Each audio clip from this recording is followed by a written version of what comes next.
Guys, so we go back to my guy, Thomas Sowell, the when words triumph over reality in politics. Let's see what he had to say about this. Make sure you like and subscribe. Let's jump in.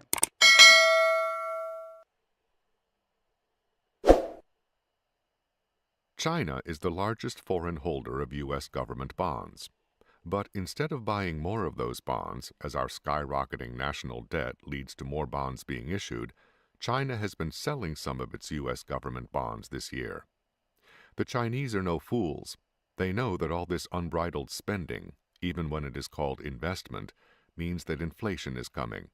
That in turn means that the dollars with which U.S. government bonds will be paid off will be worth a lot less than the dollars with which the bonds were bought.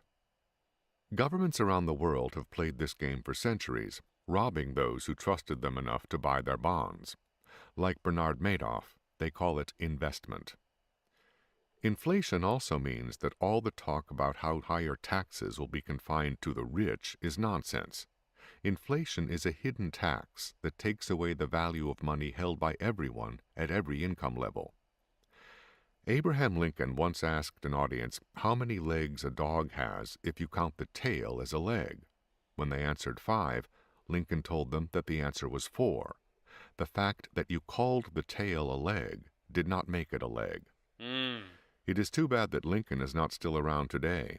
He might emancipate us all from our enslavement to words. When you call something a stimulus package, that does not mean that it actually stimulates. The way individuals, banks, and businesses in general are hanging on to their money suggests that sedative package might be more accurate. This is not a new phenomenon, peculiar to this administration. President Bush's stimulus package did not stimulate either. The same was true back in the days of Franklin D. Roosevelt's pump priming by spending government money to get private money flowing. The circulation of money slowed down back then the way it is slowed down today.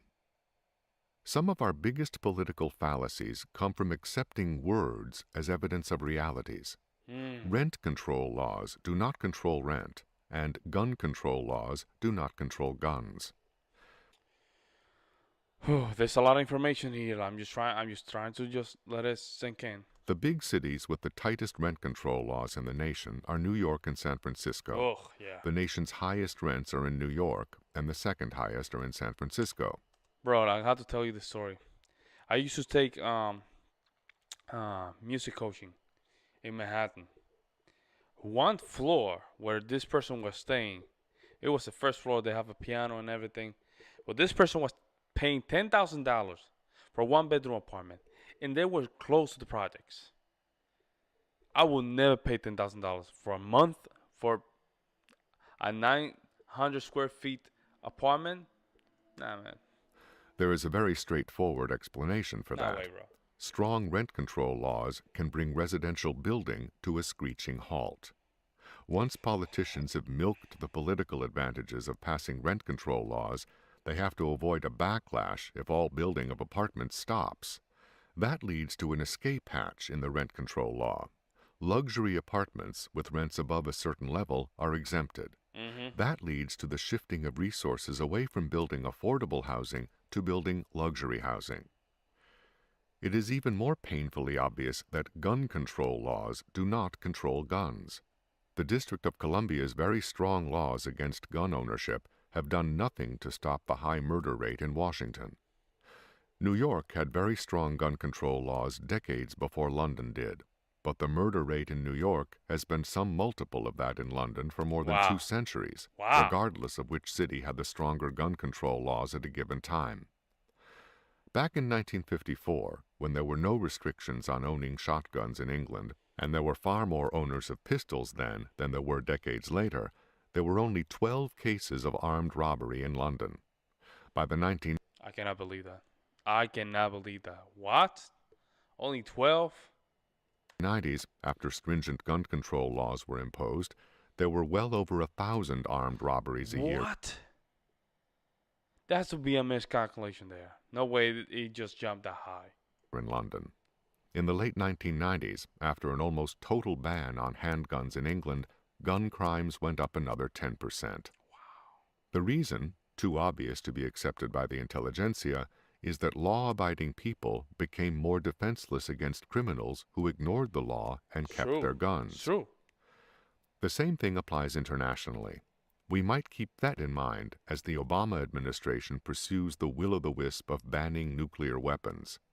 If that utopian dream ever came Stupid. true, those nations naive enough to get rid of their nuclear weapons would be at the mercy of those rogue states who kept theirs.